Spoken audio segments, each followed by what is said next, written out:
नमस्कार दोस्तों, आप सबका स्वागत है लेट्स स्टडी टुगेदर पे।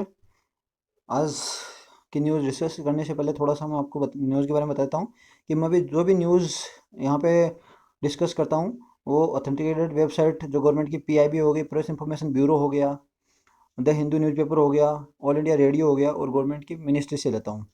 एंड सेकंड थिंग, आज जैसे 5 तारीख है और मैं अभी 4 तारीख की न्यूज़ डिस्कस कर रहा हूँ। लेकिन जो भी आप आज 5 तारीख को न्यूज़पेपर में भी देखेंगे तो वही दिखाया जाएगा कि जो 4 तारीख में क्या क्या चीज़ हैपन हुई है। तो मैंने एक्चुअल डेट रखा है 4 जून। हाँ, आज मैं अगले दिन पढ़ा रहा हूँ और थोड़ी सी माफ़ी चाहूँगा कि आज थोड़ा सा लेट हो गया। सुबह 10 बजे तक मैं न्यूज़ डाल देता हूँ लेकिन आज लेट हो गया। तो आज हम आज की न्यूज़ देखते हैं। प्राइम मिनिस्टर नरेंद्र मोदी जी ने क्या किया है, $15 मिलियन जो ग्लोबल वैक्सीन अलायंस है उसको देने के लिए, गावी है उसको देने का वादा किया है। तो मैं आपको साथ साथ बता देता हूँ कि जो एग्जाम में कैसे सवाल पूछा जा सकता है। तो आपके बारे में आपको पूछा जा सकता है गावी के बारे में कि गावी क्या है। तो ये ग्लोबल वैक्सीन अलायंस है। तो गावी के बारे में बताइए, public private global health partnership है। दूसरी बात, ये इंडियन नहीं है, सिर्फ ग्लोबल हेल्थ पार्टनरशिप है। इसका गोल क्या है, तो आपको गोल पूछा जा सकता है। गावी है जो ग्लोबल वैक्सीन अलायंस है, उसका गोल क्या है। तो इसका गोल है increase access to increase access immunization in poor countries. अभी भी क्या है, हम भी जैसे अपने देश में भी मिशन इंद्रधनुष चला रहे हैं इम्यूनाइजेशन के लिए, बच्चों का इम्यूनाइजेशन हो। तो ये क्या है, पुअर कंट्रीज़ के लिए इम्यूनाइजेशन असेस के लिए ये हेल्प कर रही है। इसका हेडक्वार्टर कहाँ है, जेनेवा स्विट्ज़रलैंड। ये भी याद रखना, मैक्सिमम जितनी भी वर्ल्ड बॉडीज़ हैं उनका हेडक्वार्टर जेनेवा स्विट्ज़रलैंड में ही है। इसके founder Bill and Melinda Gates foundation इनके फाउंडर हैं। और ये कब फाउंड की गई, जनवरी 2000 में। तो ये इसके लिए ये नहीं पूछा जाएगा कब भी फाउंड की गई, ये पूछा जा सकता है कि इसके फाउंडर कौन है, हेडक्वार्टर पूछा जा सकता है और गावी क्या है एंड इसका गोल क्या क्या है। एंड नेक्स्ट, ये बहुत ही इंपॉर्टेंट है जो यूपीएससी और एसएससी के जो स्टूडेंट्स तैयारी कर रहे हैं उनके लिए। India and Australia vow to join fight कोविड-19। उन्होंने क्या है अभी, उन्होंने एक दूसरे से ये साथ निभाने के लिए वादा किया है कि जो कोविड-19 की जो लड़ाई है उसमें साथ फाइट करेंगे। और इसके लिए क्या क्या करेंगे वो, boost collaboration in science and tech में हो गया, रिसर्च एंड सपोर्ट हो गया। कोविड-19 की जितने भी रिसर्च हैं वो एक दूसरे की हेल्प करेंगे। अब इसके अलावा क्या क्या किया है ये आपको पूछा जा सकता है। हमें जब दूसरे देश के इंटरनेशनल रिलेशन हो गए, टाइज हो गए, उनके बारे में पूछे तो उन्होंने क्या क्या साथ में किया है। उन्होंने जॉइंटली डिसाइड किया है कि वो जो एसएमई एंड एमएसएमई जो क्षेत्र हो गए, जो लघु उद्योग और उद्योग होंगे ना, उनको भी साथ में लेके आगे बढ़ेंगे। और अब अलग कॉन्सेप्ट में देखिए तो अभी इंडिया क्या है, ऑस्ट्रेलिया के साथ टाइज बढ़ाता जा रहा है। तो ये म्यूचुअल अंडरस्टैंडिंग जो इंटरनेशनल रिलेशन है उसमें होता है। अब इंडिया ने क्या प्रिपेयर किया है, जो उसकी मालाबार ट्राइलेटरल नेवल एक्सरसाइज है उसमें भी ऑस्ट्रेलिया को शामिल करना चाह रहा है। अब इसके कॉन्सेप्ट में हम देखेंगे, मालाबार ट्राइलेटरल एक्सरसाइज ऑस्ट्रेलिया को तो ज्वाइन करा रहा है, लेकिन अब नेक्स्ट क्वेश्चन आ सकता है आपके लिए, मालाबार ट्राइलेटरल एक्सरसाइज कौन कौन से देशों के बीच में होती है। तो ये होगी इंडिया, यूएस एंड जापान के बीच में नेवल एक्सरसाइज होती है। अब हम इसको ऑस्ट्रेलिया के लिए भी एक्सटेंड करें, ऑस्ट्रेलिया को भी हम शामिल करना चाहते हैं। अब इसी कॉन्सेप्ट में अब ऑस्ट्रेलिया के साथ और जो रिलेशन है उसमें क्या है अभी, एक है एमएलएसए, म्यूचुअल लॉजिस्टिक सपोर्ट एग्रीमेंट। वो बहुत दिनों से पेंडिंग पड़ा होता, उसको अभी रिजोल्व किया गया है। अब एमएलएसए क्या है, म्यूचुअल लॉजिस्टिक सपोर्ट एग्रीमेंट क्या है, ये use of military base for logistic support. हम एक दूसरे के देश में क्या है, जो मिलिट्री बेस हैं उनको लॉजिस्टिक सपोर्ट के लिए यूज़ कर सकते हैं। अब जब हम इतनी बात कर रहे हैं तो सवाल एक के पीछे एक जुड़े हैं। तो हम एक छोटी सी एक चीज़ और देखते हैं, इंडिया और ऑस्ट्रेलिया के बीच में एक नेवल एक्सरसाइज होती है, उसका नाम पूछा जा सकता है। या वैसे पूछा जाए ओस इंडेक्स क्या है, ओस इंडेक्स क्या है, इंडिया और ऑस्ट्रेलिया के बीच में नेवल एक्सरसाइज है। अब इसी के ऑस्ट्रेलिया और इंडिया के रिलेशन के साथ साथ आप देख सकते हैं द क्वाड, क्योंकि इसमें इंडिया और ऑस्ट्रेलिया दोनों हैं। द क्वाड क्या है, क्वाड एक ग्रुप है जिसको सबसे पहले 2007 में जापान के प्रधानमंत्री शिंजो आबे ने फॉर्म करने के लिए बात की थी। उसमें थे इंडिया था, जापान था, ऑस्ट्रेलिया था और अमेरिका था। लेकिन 2007 में क्या हुआ, ऑस्ट्रेलिया उसमें शामिल नहीं हो रहा था। क्यों, क्योंकि उस समय ये चाइना से बहुत ज़्यादा बड़ा व्यापार कर रखा था। तो उसमें ये क्वाड है जो चाइना को रोकने के लिए क्वाड एक ग्रुप बनाया गया है। अगर हम दूसरे पर्सपेक्टिव में देखें तो वो 2007 में ऑस्ट्रेलिया से निकल गया था, लेकिन अभी 2017, याद रखना 2017 में ऑस्ट्रेलिया इसका वापस हिस्सा बन गया है। और इंडो पैसिफिक जो रीजन है अपना, जो अपना भारत और जो सॉरी इंडियन ओशियन तथा पैसिफिक ओशियन के रीजन में, ये चाइना को रोकने के लिए एक तरह का क्वाड बनाया गया है। आपको कभी भी डायरेक्ट नहीं बोला जाएगा चाइना को रोकने के लिए, क्योंकि चाइना अपना वन बेल्ट और वन रोड वाला जो अपना प्रोजेक्ट बढ़ा रहा है, तो उसी के काउंटर पार्ट में ये चार देश मिलके उन्होंने ग्रुप बनाया है कि किसी तरह हम भी इसके एक्सपेंशन को रोकें और हम भी एक दूसरे का म्यूचुअल जो कोऑपरेशन करें।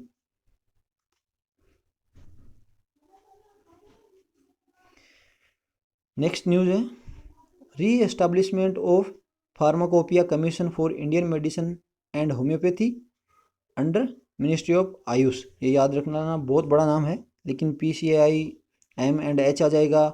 ये किसके अंडर में ये इस्टेब्लिशमेंट हुआ है, तो किस किस के मर्जर में हुआ, नाम एक ही दिया गया लेकिन मर्जर क्या है, मर्जर ऑफ होम्योपैथिक लेबोरेटरी हो गया एक तो, HPL हो गया, and pharmacopoeia laboratory of Indian medicine हो गया। ये दोनों का मर्जर में ये मर्ज हुआ है। अब करंटली क्या है, ये PCAI M&H क्या एस्टेब्लिश 2010 में हुई थी।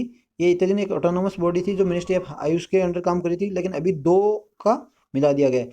अब देखो, कभी भी दो, कभी हमने बहुत अभी की बार इस गवर्नमेंट में बहुत सुना है कि बैंकों का मर्जर हो गया है और बड़े बहुत सारे जो इंस्टीट्यूट हैं उनका मर्ज हो रहा है। अब मर्ज होने से क्या फ़ायदा होता है, आज मैं आपको बता देता हूँ कि कहीं पे कुछ सामान बहुत ज़्यादा एक्स्ट्रा पड़ा है और कहीं पे सामान की कमी हो रही है, तो दूसरी जगह सामान खरीदने के लिए हमें क्या है, और कुछ भी खरीदने के लिए हमें उसमें रुपया लगाना पड़ेगा। लेकिन अब दो इंस्टीट्यूट को मर्ज कर देंगे और उनका हेड एक बना देंगे, तो उस हेड के अंदर हम जैसे इसमें हो गया कि use of technical man power हो गया, इंफ्रास्ट्रक्चर फैसिलिटीज और फाइनेंशियल रिसोर्स, जो भी सामान पड़ा है तो दोनों वो इंस्टीट्यूट उसका यूज कर सकते हैं। हमें बेफालतू जो फिजूल खर्ची होती है ना, वो एक ही सामान को जब ज़रूरत नहीं है तो दोबारा खरीदा नहीं जा सकता, उससे म्यूचुअल उसे काम निकाल सकते हैं, ये हर जगह होता है। तो टेक्निकल मैन पावर का यूज़ किया जाएगा कि अगर एक इंस्टीट्यूट में एक टेक्निकल वाला बंदा है, टेक्नीशियन है, तो उसका दिन में 2 घंटे का काम है, वो पेमेंट 8 घंटे का लगते हैं लेकिन उसमें काम 2 घंटे का है। और दूसरे इंस्टीट्यूट में एक टेक्निकल का बंदा नहीं है, तो वहाँ पे क्या नया बंदा उनको हायर करना पड़ेगा या नया एक रिक्रूटमेंट करना पड़ेगा। लेकिन अब जब दोनों का मर्ज कर दिया है तो वो एक ही बंदा उन दोनों के अंदर काम करेगा। तो ये है एक अच्छा काम है वैसे। तो आपसे पूछा जा सकता है कि ये जो pharmacopoeia commission of Indian medicine homeopathy है किसके अंदर काम करता है, मिनिस्ट्री ऑफ आयुष के अंदर काम करता है। कौन कौन सी दो इंस्टीट्यूशन का मर्ज हुआ है, यही पूछा जाएगा। अभी उसमें न्यूज़ में जो ऑब्जेक्टिव टाइप है उसमें ये टेक्निकल मैन पावर वगैरह नहीं पूछा जाएगा।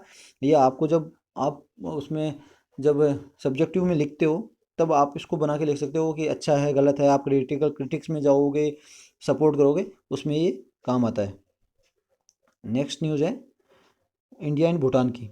तो अभी मेमोरेंडम MOU क्या है, मेमोरेंडम ऑफ अंडरस्टैंडिंग किस किस के बीच में साइन हुआ है, इंडिया और भूटान के बीच में। अभी साइन हुआ कैबिनेट, जो अपनी कैबिनेट है उसने अप्रूव कर दिया है एनवायरमेंटल कोऑपरेशन के लिए। जो पैक्ट है वो क्या क्या कवर करेगा, air, waste, chemical management and climate change. ये पूछ सकता है जो एनवायरमेंट जो कॉरपोरेशन साइन हुआ है इंडिया भूटान में क्या क्या पैक्ट विल कवर कर रहा है। ये पैक्ट होगा 10 साल के लिए। अब ये नहीं है कि ये अभी हुआ है साइन, ये भी याद रख लेना। The MOU earlier sign in 11 March 2013, 11 March 2013 में ऑलरेडी साइन हुआ था between national environmental commission of Bhutan and central pollution board control board, ministry of environment forest and climate change के बीच में। लेकिन वो 10 मार्च 2016 को एक्सपायर हो गया था। अब आपको छोटी सी आपके लिए काम है, सेंट्रल पोल्यूशन कंट्रोल बोर्ड के बारे में आपको पढ़ना है, और ये ministry of environment and forest climate change के अंडर आता है। तो आप इनके बारे में सेंट्रल CP के बारे में एक देख लेना आप। तो ये छोटी सी न्यूज़ है, इंडिया एंड भूटान के बीच में जो छोटा सा पैक्ट साइन हुआ है एनवायरमेंटल में, वो कौन सी चीज़ें कवर करता है, क्या वो पहले भी साइन किया हुआ होता है, किसके बीच में साइन हुआ है, मतलब तो ये पूछा जाएगा national environment commission of Bhutan and central pollution control board के बीच में साइन हुआ था।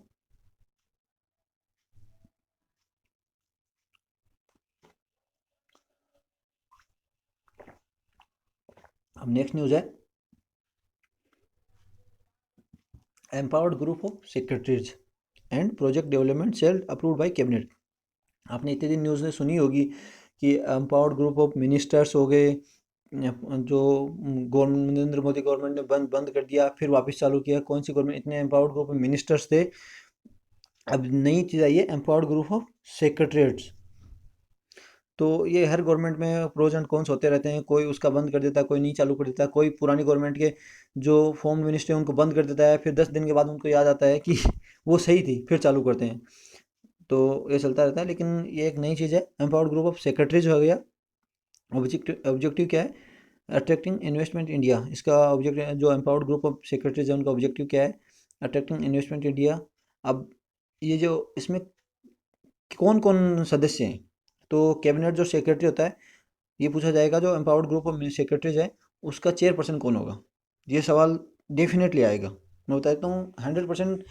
ये है तो पूछा ही पूछा जाएगा किसी ना किसी एग्जाम में कि ये चेयरपर्सन कौन है। फर्स्ट सवाल यही होगा इसका। तो इसका सेक्रेटरी है तो कैबिनेट सेक्रेटरी होता है, वो इसका चेयरपर्सन होता है। नेक्स्ट आपको याद करने के लिए मेंबर आप देख सकते हो।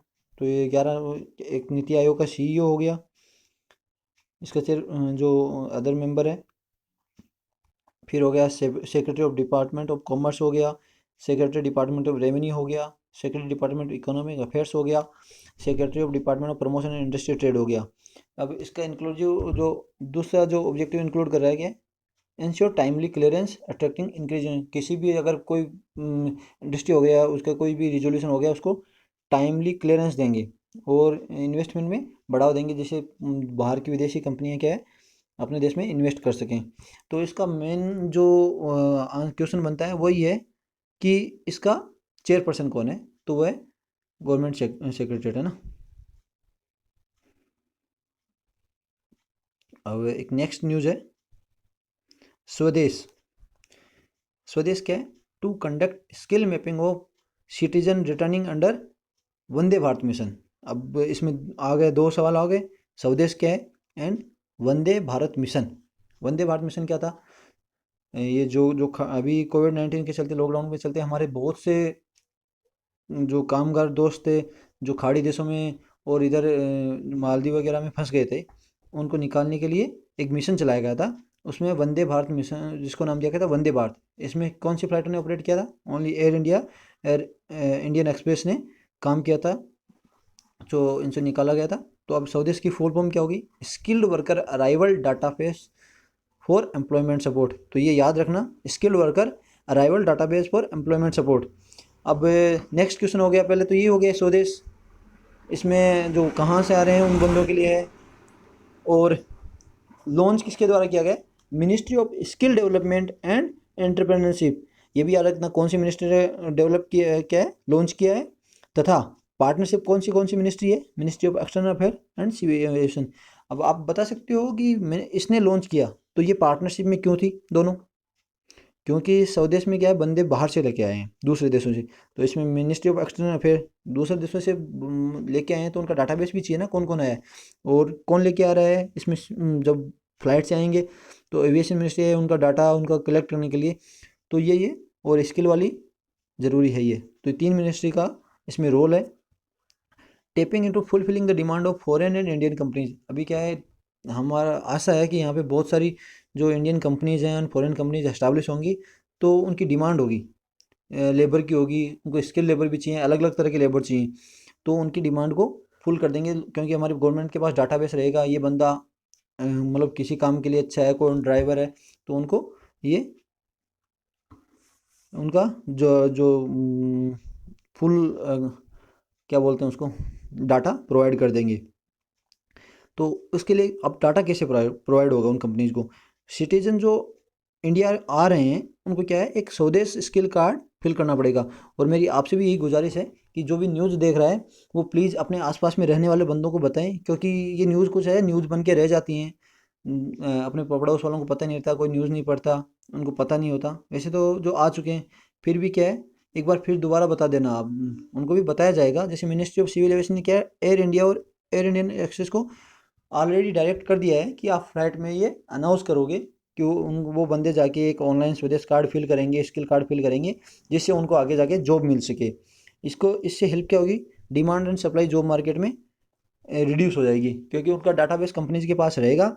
तो कम डाटाबेस रहेगा, फ़ोन नंबर रहेगा, ईमेल आईडी होगी, तो कंपनीज को पता चलेगा कोई बहुत बड़ा मतलब ये हो गया ड्राइवर है, बड़ी बड़ी बड़ी गाड़ी चलाने वाला हो गया, कोई मान लो ट्रांसपोर्ट कंपनी है किसी के पास, उसको ड्राइवर की ज़रूरत है। तो एक बंदा खाड़ी के देश से आया है, वो मतलब बड़ी लोरी गाड़ी चलाता है, तो ट्रांसपोर्ट कंपनी के पास डाटा रहेगा कि ट्रांसपोर्ट ऑपरेटर कौन है, तो वो उसको डायरेक्ट कॉल कर देगा।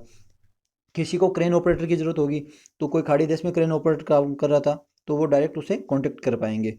तो अभी अलग अलग वो ज़रूरी नहीं होगी आप अलग अलग अलग जॉब के लिए वो मतलब विज्ञापन निकालो, डायरेक्ट कंपनी के पास डाटा रहेगा, तो इसमें अपने भाइयों को हेल्प मिलेगी। अब नेक्स्ट वेरी इंपॉर्टेंट न्यूज़ है, cabinet approves the farmers empowerment and protection agreement on price assurance and farm services ordinance. जब ये गवर्नमेंट ने अध्यादेश जारी किया गया है कि जो फार्मर्स को क्या सशक्तिकरण एंड बचाव के लिए जो एग्रीमेंट है प्राइस एश्योरेंस के लिए, जो ऑर्डिनेंस 2020 किया गया है। अब ऑर्डिनेंस क्या क्या पावर देता है? Ordinance will empower farmers for engaging the process aggregators wholesalers and large. Farmers को क्या अभी पावर दे दिया गया है कि वो डायरेक्ट जो होलसेलर हैं और लार्ज रिटेलर्स हैं, जो बड़े व्यापारी हैं, उनसे वो डायरेक्ट बात कर सकते हैं। अब आपको ये लग रहा होगा कि इसमें पावर कहाँ नहीं है, लेकिन आपको पता नहीं होगा, इतना चल नहीं रहा था, लेकिन फार्मर्स क्या है, फार्मर्स को अपना जो भी सामान है वो मंडी में ले जाके बेच रहा होता। हमारे जो यहाँ पे कुछ लोग आके खरीद देते थे, वो इलीगल था। फार्मर्स अपना कोई भी होलसेलर आके फार्मर से डायरेक्ट नहीं खरीद सकता, क्योंकि उसमें फार्मर का एक्सप्लोइटेशन, पहले बोल रहे थे कि फार्मर का एक्सप्लोइटेशन हो जाएगा, फार्मर लेके नहीं जाता था। तो अभी क्या है, उनको एम्पावर कर दिया है कि फार्मर अपनी मन मर्जी से जाए, जिससे टाई अप करके अपना सामान बेच सकता है। अब इसमें फार्मर को क्या फ़ायदा होगा? It will reduce cost of marketing and improve farmers income.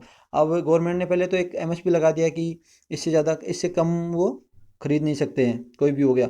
अब फार्मर को अपने सामान गाड़ी में ले जाके कहीं ले जाके बेचना, इधर उधर भटकना, तो उसमें कॉस्ट, मार्केटिंग की कॉस्ट घट जाएगी, और जिससे इधर उधर भटकने की से वो बेफालतू का खर्चा फार्मर का नहीं होगा, जिससे उसकी मार्केटिंग कॉस्ट बच जाएगी और फार्मर की उसके इनकम में फ़ायदा होगा।